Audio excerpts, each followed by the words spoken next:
I mean, CPR is a very physical thing. It's very hard after a few minutes. I mean, we're sweating and we're all in pretty good shape, and after 2 or 3 minutes we swap out just to keep us from getting tired, so. Once you start, you don't stop. Yep.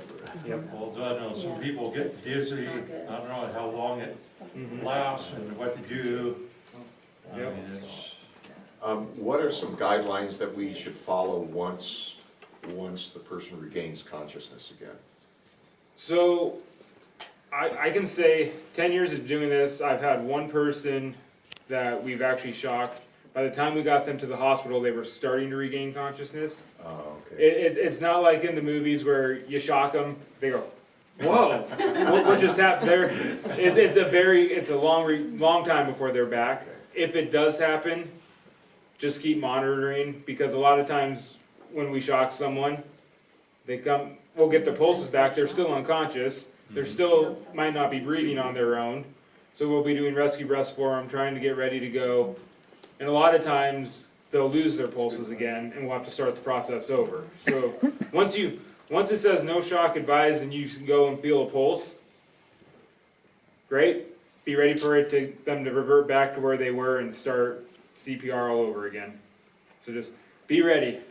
That's if emergency crews haven't arrived. Yes, is that what you're yes. saying? Okay. So Yes. can you just leave it attached and it would indicate as such that the pulse was there? Well, No shock, or it'll- it goes away and comes back? it'll either say shock advised and have you shock, or no shock advised, check for pulses.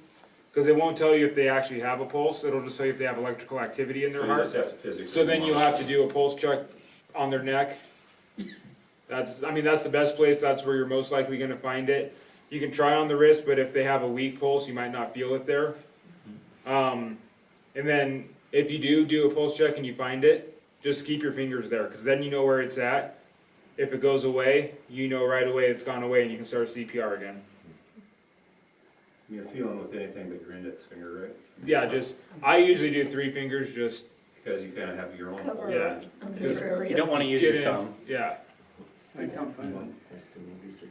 Multiple shocks, how many shocks can you get out of a charge? Let's say you shock somebody, they come back and then they fade away again. And how Yeah, many you know, times can you I do that? actually don't know. The most I think I've done is like 8 8, wow. Well, that's quite a before it, and at that point, it was beyond what we could do. So So pretty much as much Yeah. as you're gonna As need to necessary. use it, it will yeah, be able to stay charged. Anybody else? No. So when they're Amazing. hanging at most stations, are they continuously being trickle charged just to stay on top of their recharge? Or we just check batteries. just they're just- disposable?